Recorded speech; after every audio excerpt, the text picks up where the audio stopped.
Inakudugaya pa ng mga masturya. No? Kami ang DDS Sara All Confederation o kaning gibugna namo ni para sa pagkahiusan. No? Namin mga parallel groups. I think gaganda rin mga parallel groups. Nainahing grupo na kapadayan ng suporta of course kay DP Inday Sara. Ito po, yung salitang Bisaya si Attorney Raymond Bato po ito. Mga allies Sila po ay mga Iglesia ni Cristo na grupo, Muslim, mga Bisaya, lahat Katoliko, Iglesia, marami dyan ay nagrarally sa Davao City. Ngayon, puntahan muna natin si Robin Padilla. Nagsalita kanina. Kasi tinapos na po ngayon tinapos na po ngayon ng isinigito yung kanilang rally hanggang ngayong araw. So, pero sila ni Ibeste ay magpapatuloy pa daw sila. Naghihatag siya sa campaign donation na So, i-share natin ngayon si Robin Padilla. Nagsalita kanina.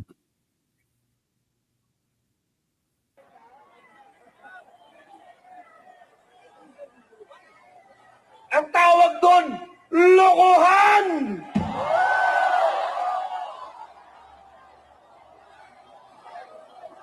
Lokohan! Lokohan! Lokohan!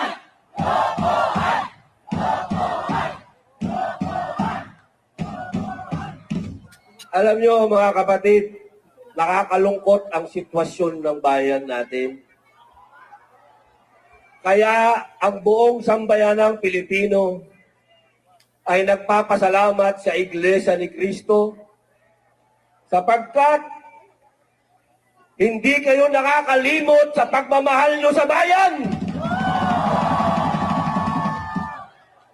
Patuloy ang pangkikising ninyo.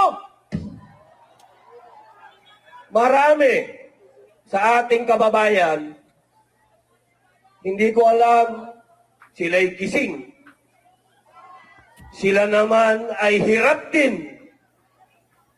Hindi ko alam kung bakit hindi sila nagre-reklamo. Nabigyan ba ng maleta? Namalita! Ang dami nating mga politiko na dati ay matatapang. Matatapang sila. Pero nakalimutan nila to. Nasaan na to? Nasaan? Ah! Sabi na sana daw po. Nasaan ang L. Nasaan ang L. Wala na.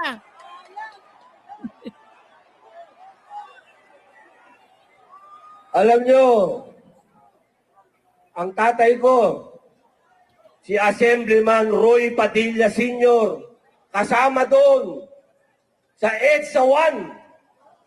Kung buhay siya, sigurado ako, nagmumura-mura yun. Bawal magmura dito kasi baka matadyakan ako palabas. Pero sigurado ako, masama ang loob ng tatay ko. Dahil ibinigay niya ang buhay niya sa bayan. Ang tatay ko po'y pinaril. Ang tatay ko po'y nagsakripisyo ng buhay para sa bayan. Kung makikita niya ngayon ang nangyayari sa bayan natin, na nagtutulog-tulugan yung mga politiko na dapat ay tumitindig, baka lumuluha na nagdugo yung tatay ko ngayon. Kaming mga anak niya na nawalan ng tatay dahil sa pagmamahal niya sa bayan niya. Ngayon, gusto kong tanungin yung tatay ko, tama ba yung ginawa mo, pa? Iniwan mo kami ng dahil sa bayan at yung mga kasama mo na mga nakaupo ngayon, iniwan tayo sa ere.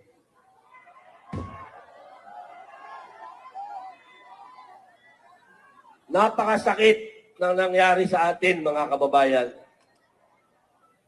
Mabuti na lamang nandiyan kayo, INC.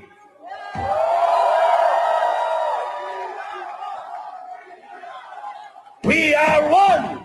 We are one!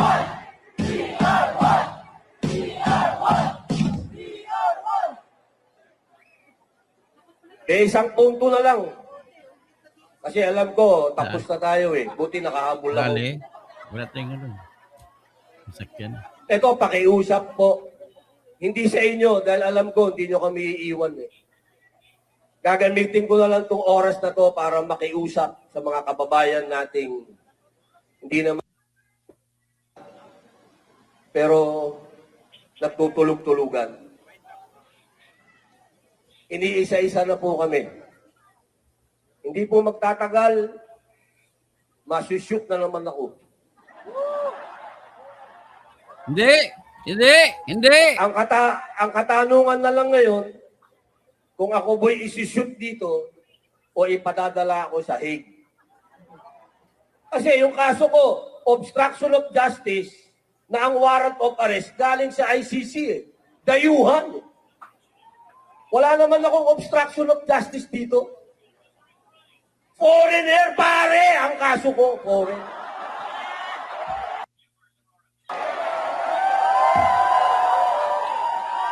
Isang malaking karangalan na rin.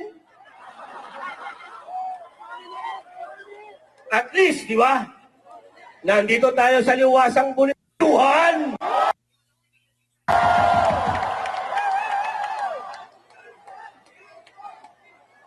Ang pakiusap ko, mga kababayan ko na nanonood, mga Muslim, mga kapatid kong Muslim, mga kapatid nating Katoliko, Kristiyano, kanina nandyan si Greco Belica, nagsalita. Ang pakiusap ko sa inyo, walang pupuntahan ang bayan natin kung ang mga katulad naming pinapahiwatig sa inyo kung ano ang katotohanan, eh hahayaan nyo kaming makulong. Saan pupunta ang bayang ito kung yung mga nakikipaglaban para sa katotohanan, eh hahayaan yung makulong?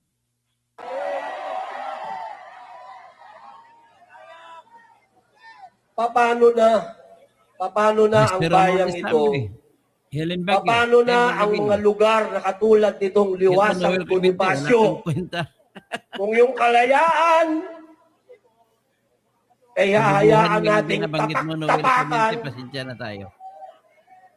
at ibasura na lang para lang sa kanilang mga pansarili. Hindi nyo po pwedeng sabihin na hindi, okay lang ako. Pwedeng ganun. Dahil ako, ang sarap na ng buhay ko, ang ganda ng asawa ko, bata yung asawa ko.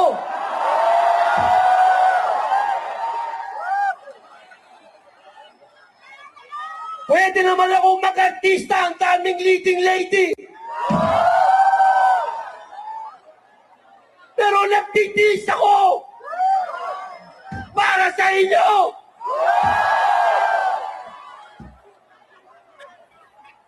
Kaya sana mga kababayan ko, huwag tayong maging makasarili.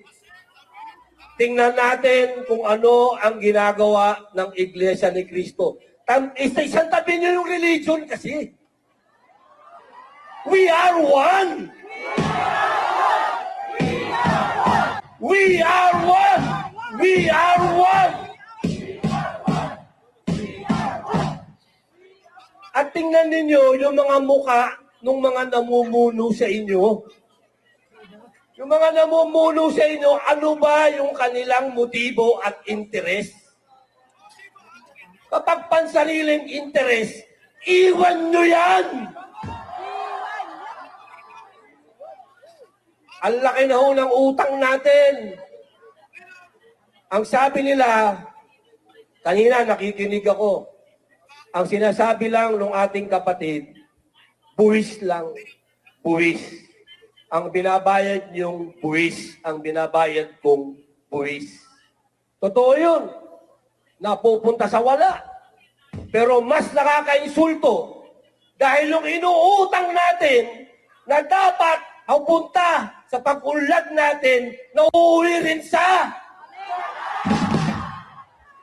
Sa wala. ang bawat Pilipino. Tandaan ninyo, may utang. Pati magiging apo ninyo. May utang. Papayag ba kayo na ganyan na lang ang buhay ninyo? Yung mga nagsasabing sila daw ay makabayan. Ako naman. Huwag kayong magmumura, bawal yan. Makabayan daw sila. Pero bakit meron silang tinatawag na exit plan? Yan ang tanungin ninyo sa bawat isa, mga mahal kong kababayang Pilipino. Ikaw, may exit plan ka ba? Bakit yung mga namumuno sa atin may exit plan? Ibig sabihin, wala silang plano para sa atin. Yan ang ilagay ninyo sa isip ninyo. Hindi yung nakarinig lang kayo ng magaling mag-English dyan, believe na kayo. Tapos na ang panahon ng spoken in dollar. Tapos na. Panahon na ngayon para magkaintindihan tayo, mga kapatid. So, yan, no? Yan si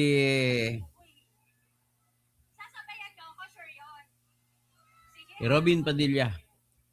So, tingnan naman natin to sandali itong Davao na rally sa ngayon din.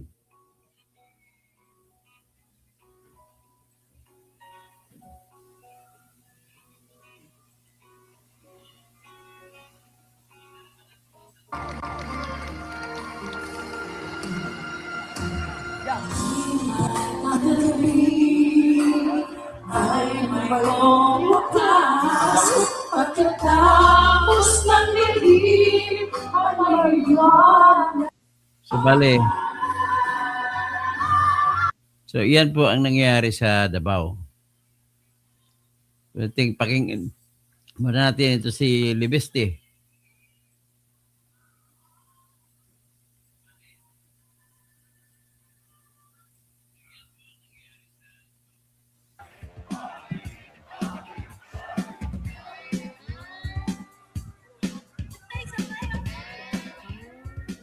Magandang hapon po sa inyong lahat.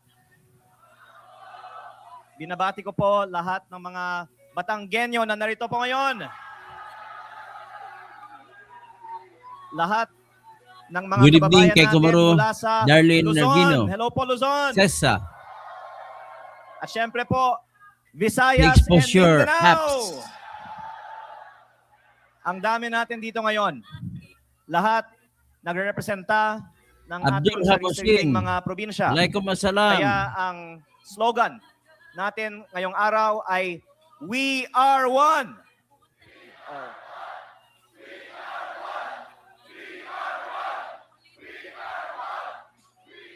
Dahil ito po ay nagpapakita na tayo ay nagre-representa ng isang bansang Pilipinas na nagkakaisa para sa panawagan, para sa transparency, accountability, justice, and democracy.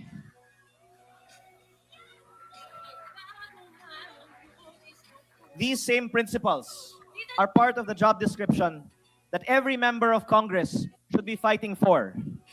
Kaya ako po ay narito para sa iilang dahilan. Unang-una po, bilang representante ng aking distrito sa Batangas, ito ang mga prinsipyo that we should be fighting for our constituents. At marami rin po ako ang mga constituents at mga kababayang Batanggenyo na narito ngayon. At mula noong isang araw pa ay nasa EDSA.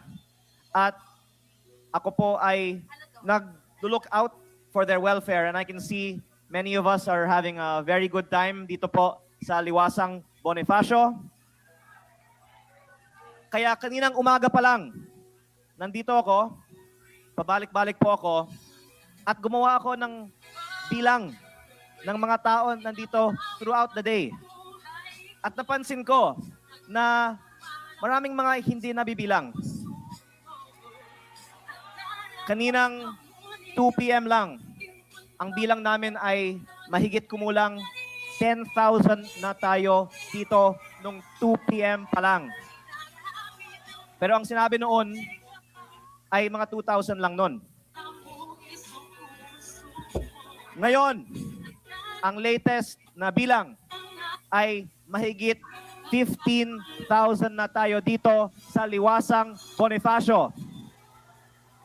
At may mga kasama tayo na papasok pa lang.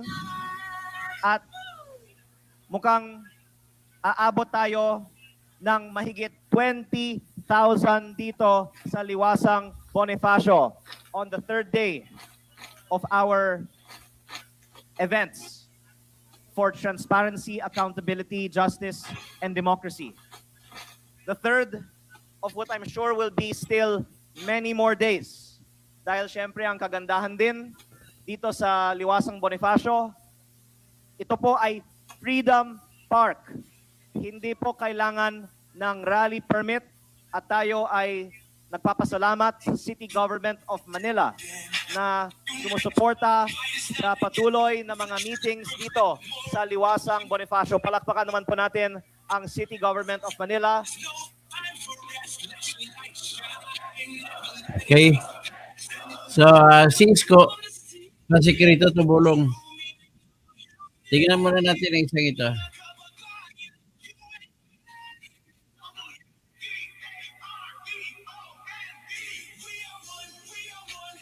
Isang mahalagang mensahe, kaya hatid po sa atin ng kapatid na Israel Solano.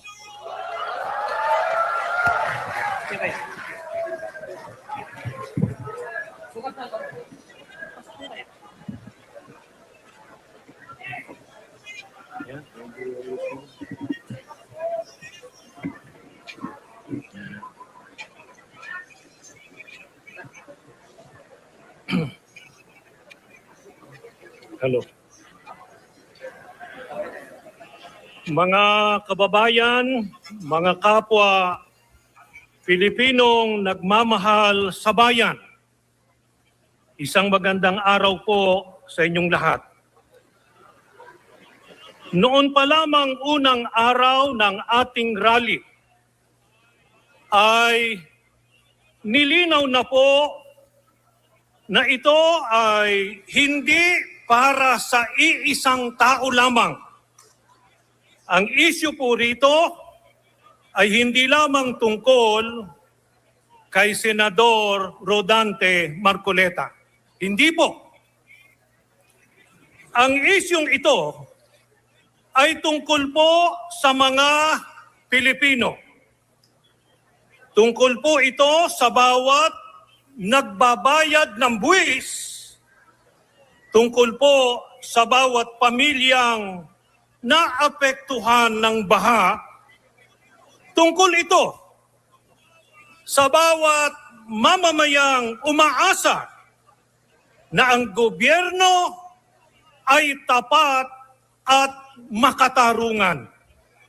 Tungkol po ito sa bawat Pilipino na nagnanais malantad ang katotohanan at managot ang mga kurakot sa pamahalaan. Kaya, mga kaibigan, kung isa ka sa ayaw sa katiwalian at naghahangad na mapabuti ang ating bayan, kung gayon, para sa iyo ang rally na ito.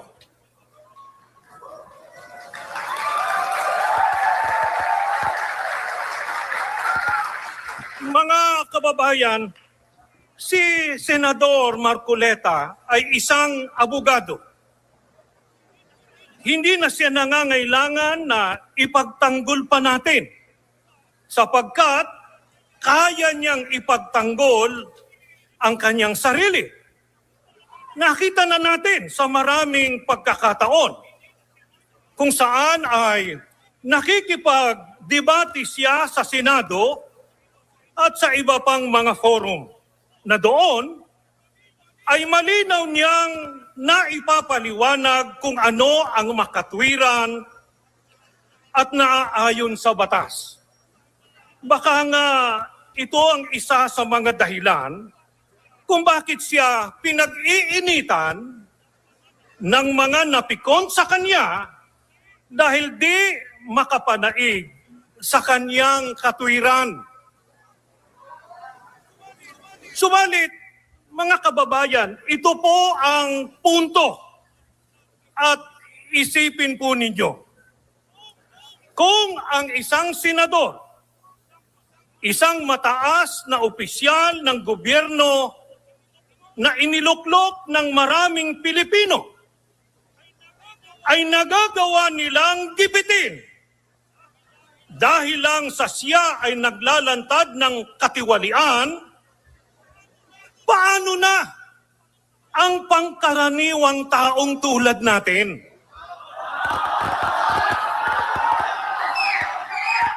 Paano na ang mga ordinaryong Pilipino na walang kapangyarihan?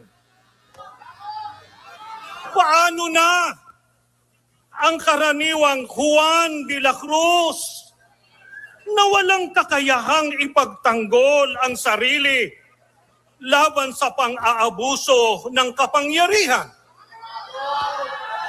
Ano na nga lang ba? Mga kababayan, kung ang isang senador ay madaling mapag-initan, madaling kasuhan ng mabigat na paratang, paano na po ang karaniwang mamamayan na walang kakayahang lumaban?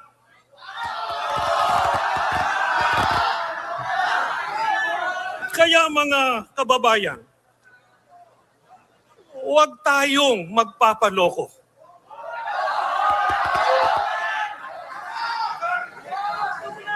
Ang ginagawa nila kay Marcoleta, isang babala. Isang babala sa bawat Pilipinong nangangahas na magsalita, magtanong, manindigan laban sa katiwalian.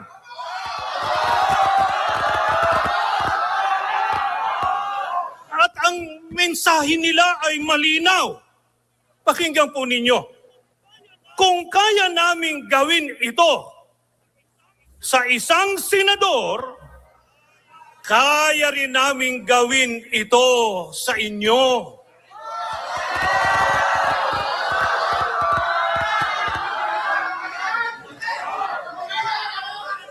Kaya nga ngayon, mga kababayan, tayo po ay narito upang sabihin, hindi tama yan.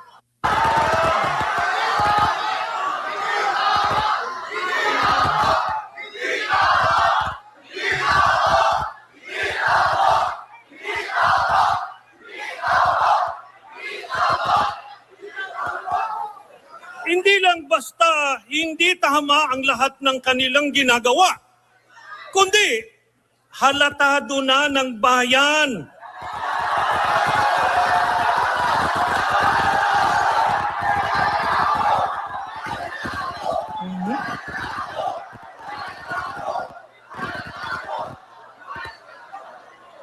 At hindi tayo basta tatahimik lang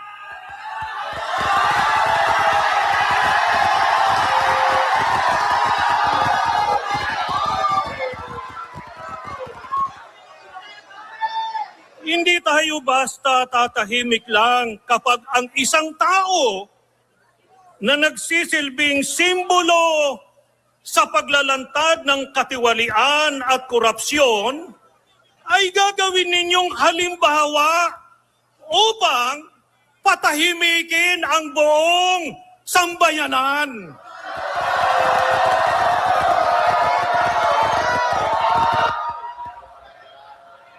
Kasi, mga kababayan, kung atin pong lilimiin at pag-aaralan ang katotohanan, ito po ang mga tanong. Sino po ba ang tunay na plunderer?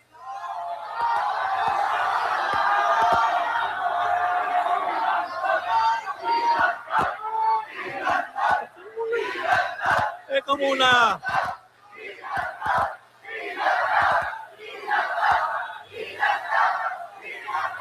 Hindi lamang yan, mga kababayan. Sino pa ba ang nagnakaw? Sino po ba ang nagnakaw sa pondo ng DPWH?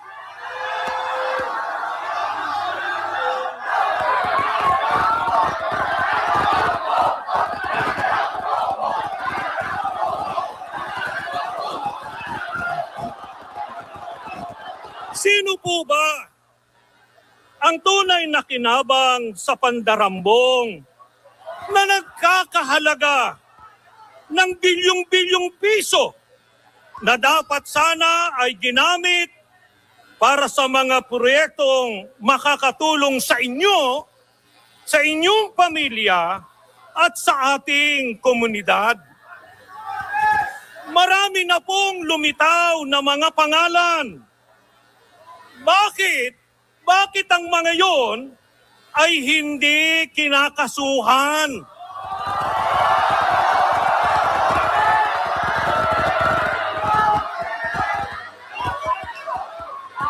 So anyway, Pagkatapos, sasabihin pa na so ituloy na lang natin ang ating ito tingnan muna natin one more time itong Davao. Kasalukuyan sa Davao City ay mayroong rally na We Are One din.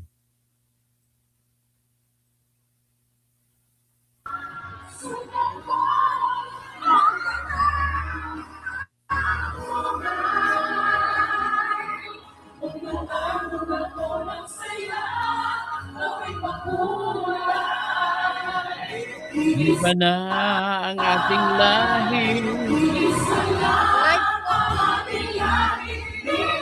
Isa lang ang ating ngiti. Ang ayaw.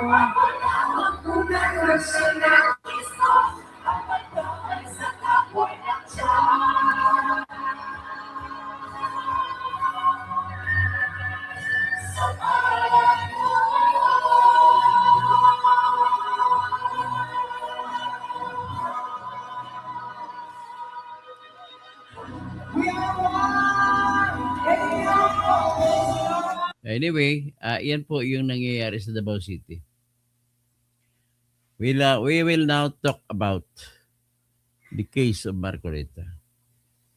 Nais ko lang, objective ko dito po ay bibigyan ko kayo ng malalim na pagtingin sa mga kasong krimen.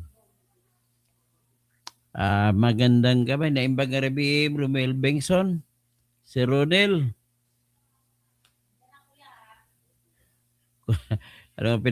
Magiging sensible naman tayo. Magkwento naman tayo sensible. Huwag naman yung mga kwento 500 million, sino magaling. Mga kwento mo, Ronel, walang ebidensya eh. Ito naman, ralo si Raymond de Bucas, wala rin ebidensya, pinagbabanggit mo eh.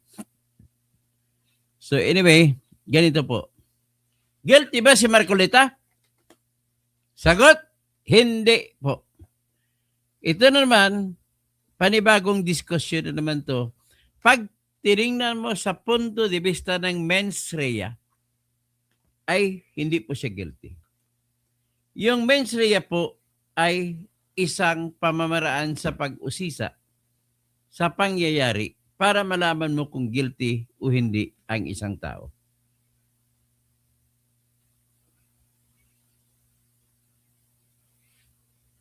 So,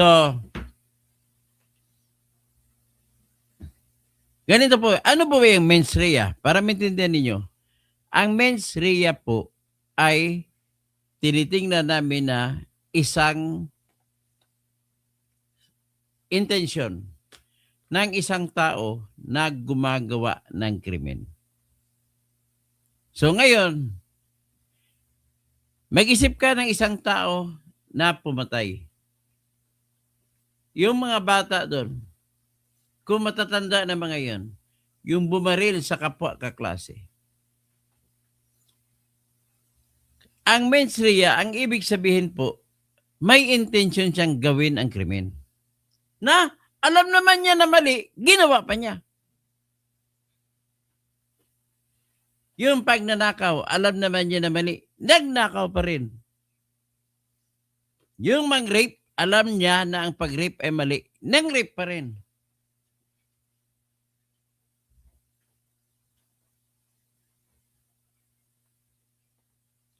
Yung nagnakaw sa kaba ng gobyerno, alam niya na mali, nagnakaw pa rin kagaya ng mga kontraktor, kagaya ng mga congressmen, kagaya ng ni BBM, kagaya ni Romualdez, kagaya ni Zaldi, ko, at higit sa lahat, nais kong banggitin, napakaraming tao pala ito. Itong gobernador ng Oriental Mindoro na si Bons Dolor.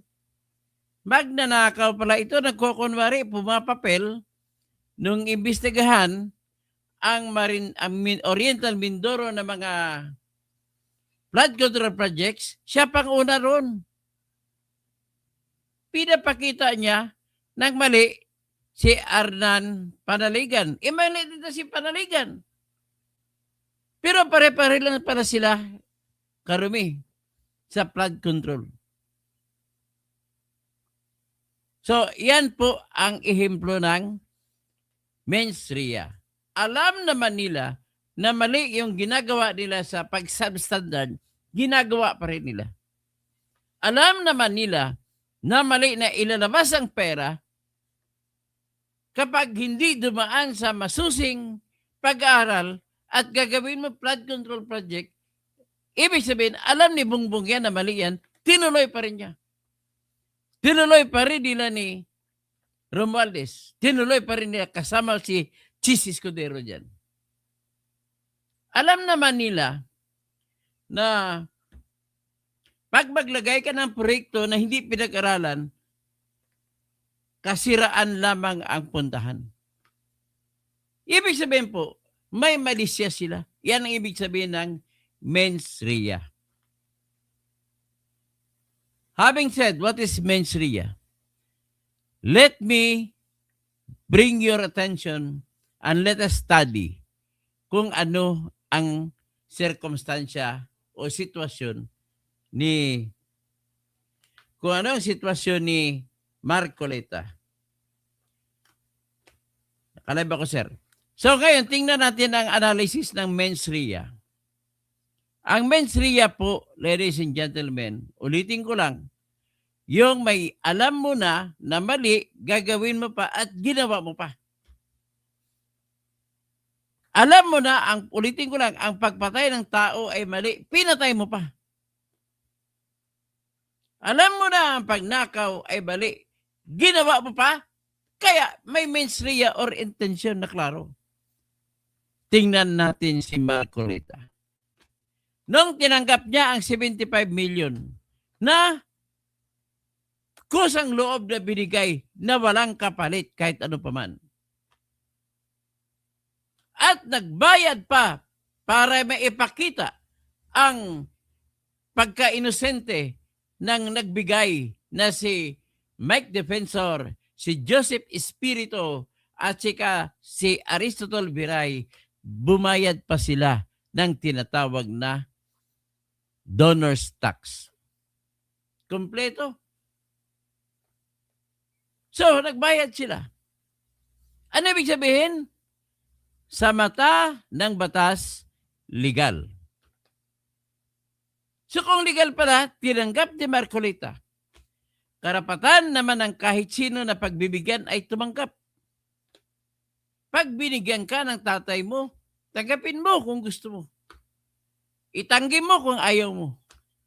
Karapatan mo rin tumanggi. Ang tanong naman dito sa ngayon, nang binigay ba ni Mike Defensor, ni Joseph Espiritu at saka ni Aristotle Viray ang pera na 75 million, tanong, ano ang krimen sa oras na yon? Sa panahon na tinanggap ni Marcoleta, ano ang krimen na meron? Kung meron man, sabihin nyo at babasahin ko rito.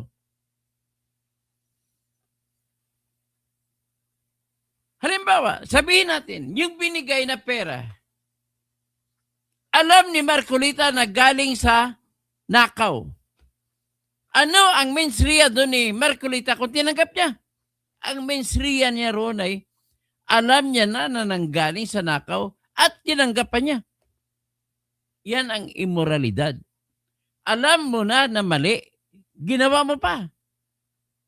Tanong ngayon, ano ang mali sa pagtanggap ni Marcolita sa pera na nanggaling kay Mike Defensor, kay Joseph Espiritu, at saka kay Aristotle Viray, kung nagbayad pa nga sila ng donor's tax? Sa totoo rin, napakalaking pera yun. Kung mananalo ka nga sa casino, tuwang-tuwa ka rin. So, in other words, sa panahon po yun na tinanggap ni Marcolita, hindi niya, wala siyang iniisip na mali yan. Unang-una, hindi niya, ang alam niya, binayaran ang buwis at walang katumbas ang pagbibigay sa kanya. Walang kapalit. So kung walang kapalit, ibig sabihin, hindi pwede nating sabihin na may mens rea si Marcolita na magbibigay siya ng proyekto kay Mike Defensor, kay Joseph Espiritu, at saka kay Aristotle Viray sa pagtanggap niya. Walang proyekto. Unang-una, paano magkaroon ng proyekto?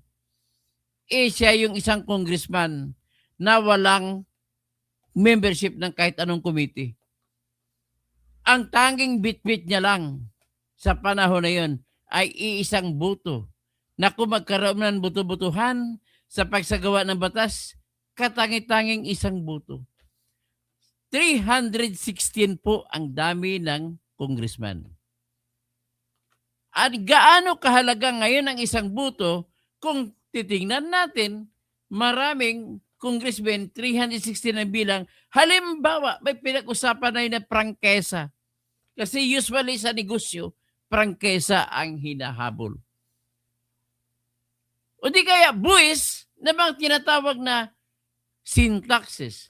Ayaw ng fortune tobacco na maniningil ang pamahalaan ng malaking buwis kasi kukunti ang bibili ng produkto nila. Kaya nagbibigay sila ng pera sa mga congressmen na bumuto laban sa batas na yan. Ang tanong, meron bang batas na kagaya ganun? Na katulad yan, na nangyayari nung tinanggap ni Marcolita ang pera na 75 million mula kay Defensor, kay Viray at saka kay Espiritu? Ang sagot, wala. So kung wala pala, anong mens rea dyan? Na kaya kakaluko. Ito mga nagkuko na rin magagaling na mga abogado. Kino-call out ko po yung dating dean namin sa pamantasan ng lungsod na Maynila. Akalain mo yung thinking niya, just because you are a congressman, then it is already a sin for you to receive that money. Nobody is committing anything kung wala siyang alam kung ano. Alam man ni Marcolita sa pagtanggap niya, may anong krimen gagawin niya. Karapatan naman ng ordinaryong tao ang tumanggap ng pera. Ang pagtanggap ng pera ay nagiging mali lamang kung, sabi ko nga, may motibo, alam ng tumanggap ang kung anong motibo, at yet tinanggap niya pa rin. Pwede na rin, sabihin natin, nang-extort si Marcolita. Ang tanong, nang-extort ba? Wala. Meron mag-extortion na nangyayari kung saan ang nagbibigay ng pera ay nagbabayad pa ng donor's taxes? Wala. In other words, tingnan natin sa aspeto na nangungutong si Marcolita, wala kang makikita. So walang mens rea na gagawa siya ng krimen. Ngayon, dahil wala rin siyang maipapangakong proyekto sapagkat iisang buto na siya, wala rin mens rea na magkaroon ng proyekto. Ngayon, titingnan natin kung mananalo sa senador, baka may bibigay siyang proyekto kay Mike Defensor, kay Espiritu, kay Viray. Pwede bang sabihin ganon? Sa panahon, sa oras ng tinanggap niyang pera? Naku, malabo pa sa, sabi nga ni Franz Castro, malabo pa sa pusit. Bakit? Sigurado ba siya mananalo siya? Na makapagbigay siya ng proyekto? Kung negosyante ka, sigurista ka. Paano ka magbigay ng pera kay Marcolita kung hindi mo man siya kaibigan ng tindi na kaibigan talaga? Halimbawa, may utang na loob sila kay Marcolita. Paano? Bakit sila magbibigay kung wala? Kung ang dahilan lamang halimbawa ay makakakuha ng proyekto, wala siyang maibigay pagka-congressman at hindi pa sigurado kung mananalo pagka-senador. In other words, wala tayong nakikita na rason para pwede mo sabihin, he received it by reason of his office. So paano magiging rason ang opisina sa pagtanggap ng pera? Magiging rason ang opisina kung ang opisina niya ay merong bigat sa pagbibigay ng pabor sa nagbibigay ng pera. Hindi naman, alam naman natin na hindi naman kontraktor itong tatlong ito. Hindi nang galing sa maleta yun. Kung may pakita na may maleta na ba nung araw na yun? Sa totoo lang, meron na. Pero sino tumatanggap ng maleta? Sila lang.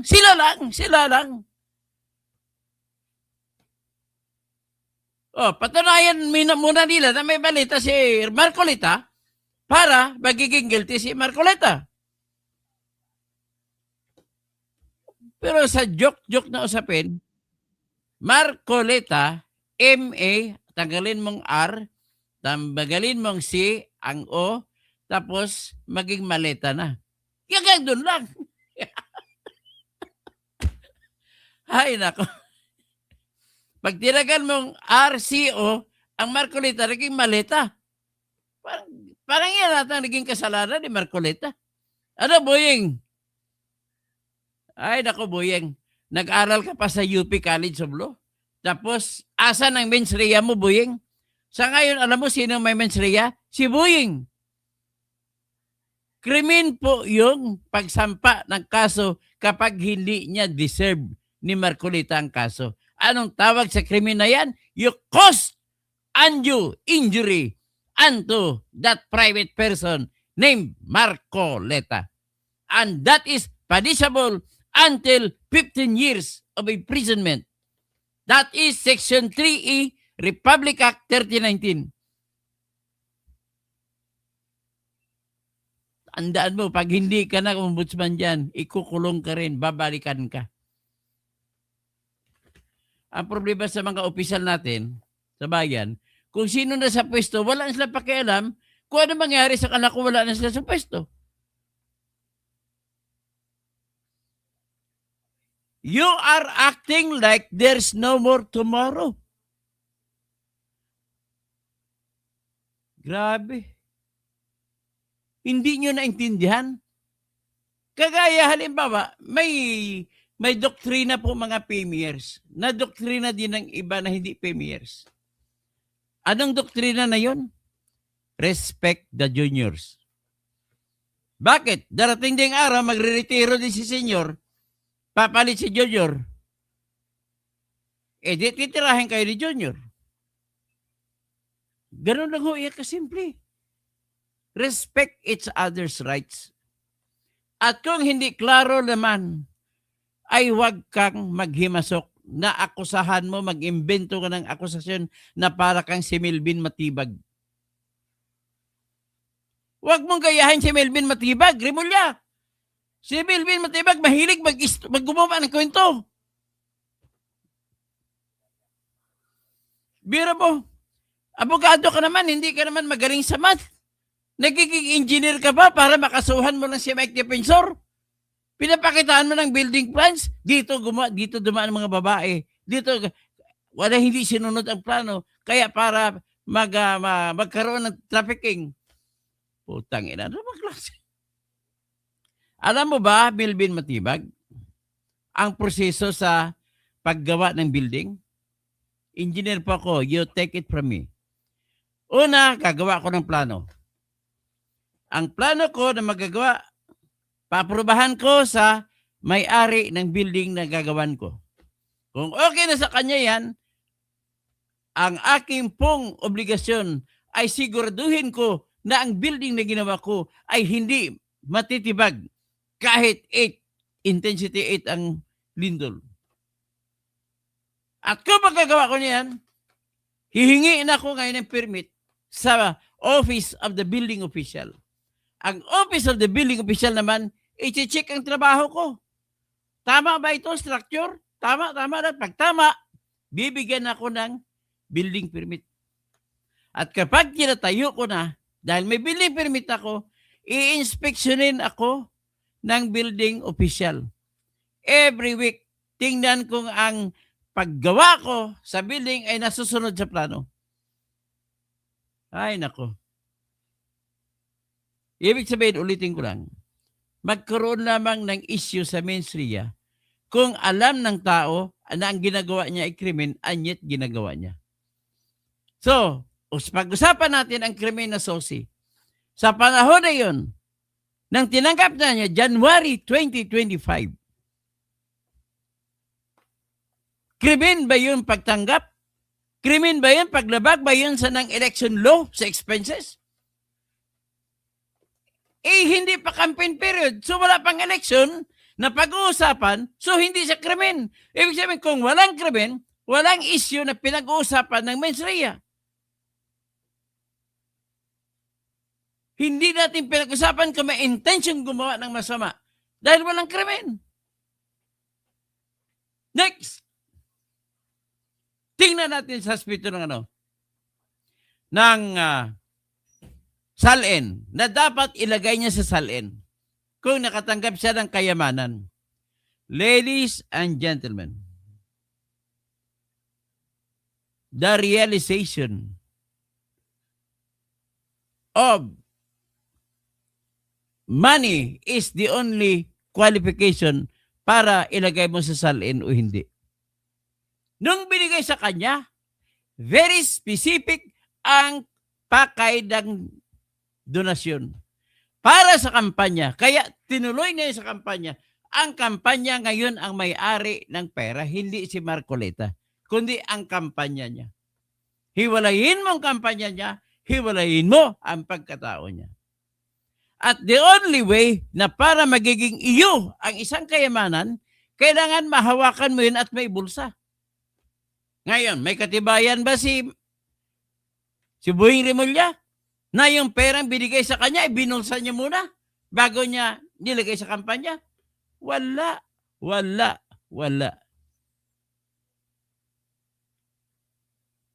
So, ibig sabihin, walang mensria. Kung walang mensria, walang krimen na ginawa.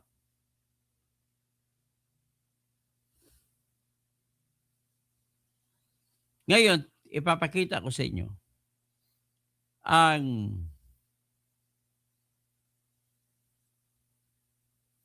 Republic Act 3019. Dito po nanggagaling ang plunder.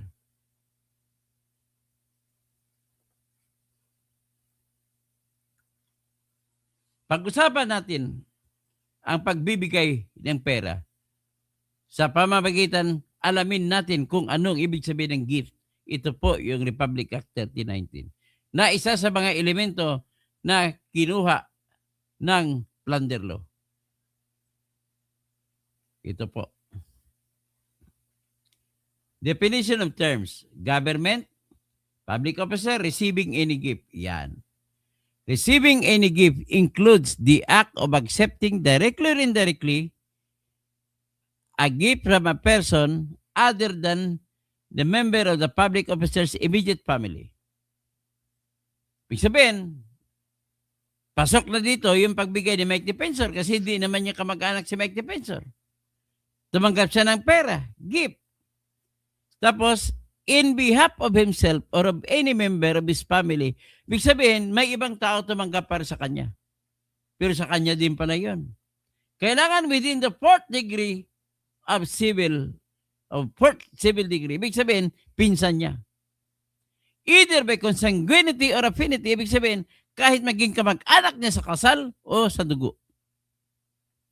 Even on the occasion of a family celebration, kahit na mayroong birthday sa pamilya, o kung ano, kasal o ano, at may national festivity o like Christmas, at kung ang value ng gift is under the circumstances manifestly excessive.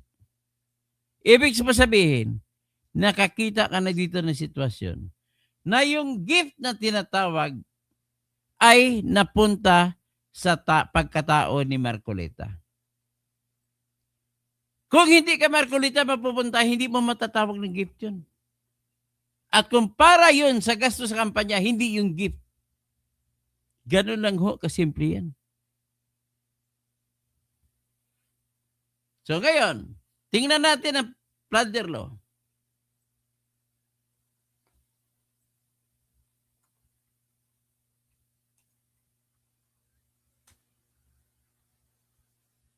Ito po ang plunder law.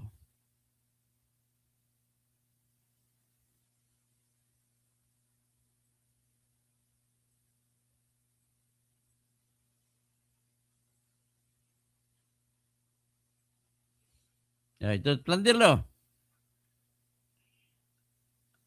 Tingnan natin ang ano ba ang plunder. Sa Tagalog, ang plunder ay ganito. Kung ikaw ay opisyal ng bayan, una.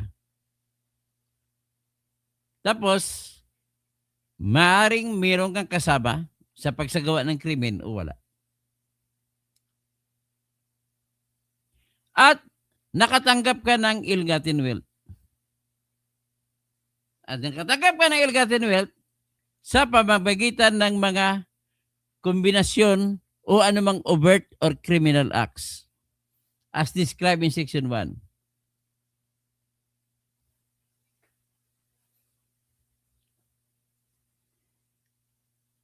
At yung amount ay at least 50 million ay magiging guilty ka ng crime of plunder. Ganun lamang po. So ngayon, ang elemento dito, ang turning point o ang issue ay ill-gotten wealth ba yun? Balik tayo ngayon, tingnan natin ang ibig sabihin ng ill-gotten wealth. Ito naman sa batas ng plunder. Anong ill-gotten wealth? It means any asset. Asset. Property, business enterprises, or material possession of any within the purview of Section 2 hereof, acquired by him directly or indirectly through dummies or nominees, na tinanggap niya sa kombinasyon na kung ano man ang kombinasyon at ito ang isa sa mga kombinasyon. Maraming mga pagnanakaw, pamagitan conversion, misuse, malversation ang pagnanakaw. Para maintindihan nyo, sandali lang, ano ibig sabihin misappropriation? Hindi mo ginastos sa tama. Ano naman ibig sabihin ng conversion? Ito pa yung piniliwanag ko kanina na may budget. Halimbawa, bibili ng pagkain. Ang ginawa mo, para ma-convert mo, ang budget sa bibili pagkain, butcher bigay sa iyo, kukuha ka ngayon ng kontraktor. Ibigay mo sa kontraktor ang butcher, ang cheque, tapos palitan niya ng pera, hindi ka na bumili sa kanya, kundi kinonvert mo lang sa pera. O di kaya, misuse, hindi tama paggamit. O di kaya, malversation, pagnanakaw ng pera ng pamahalaan. Yan ang unang pamamaraan sa pagkuha ng ill-gotten wealth.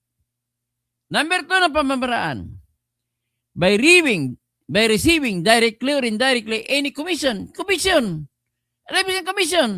E tinanggaling sa krimen, kontrata, at may commission ka sa kinita. Masama, di ba?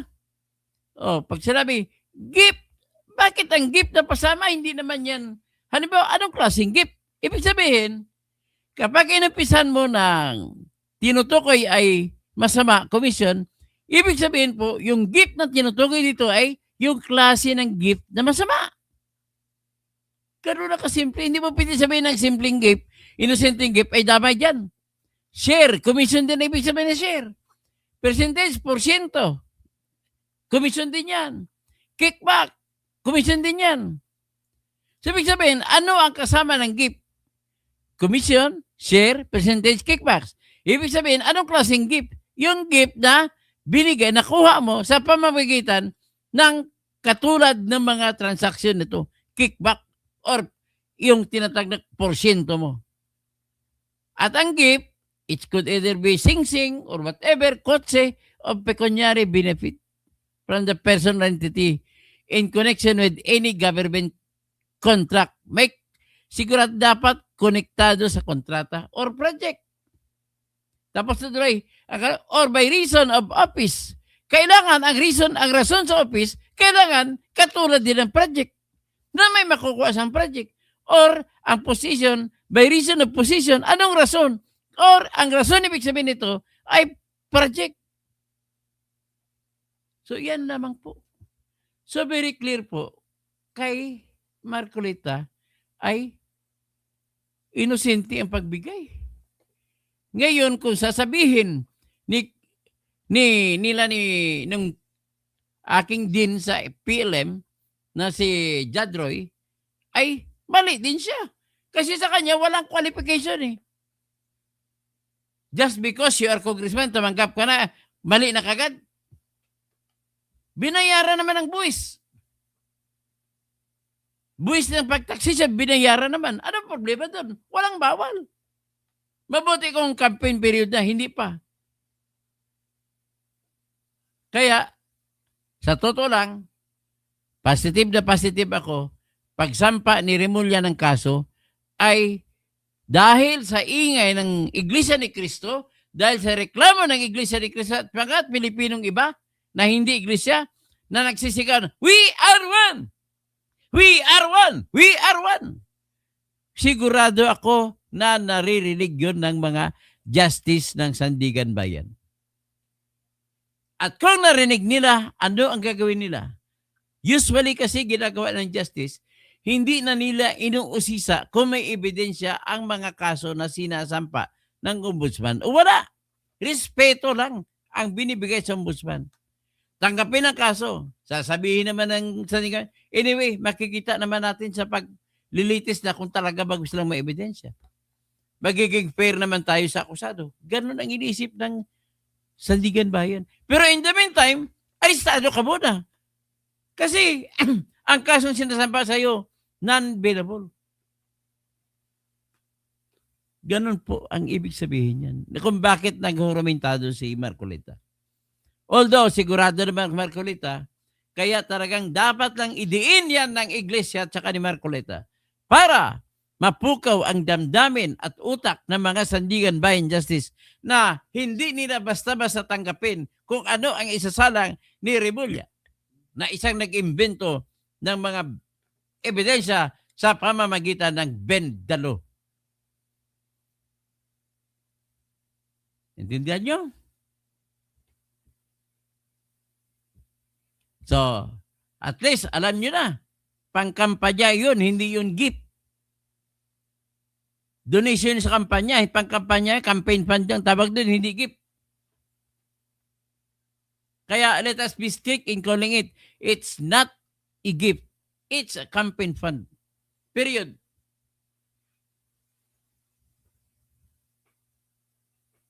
So with that, klaro na.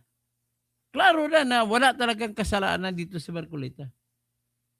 At mas malamang na ibabasura ng Sandigan Bayan ang kaso laban kay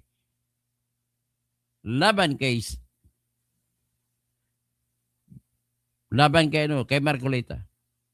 Yung mga iba hindi ko nabasahin kasi maraming maraming mga ano tawag dito? Maraming mga uod dito. Ang tawag ko sa troll, mga uod, marami. O sige, magandang gabi po mga kaibigan.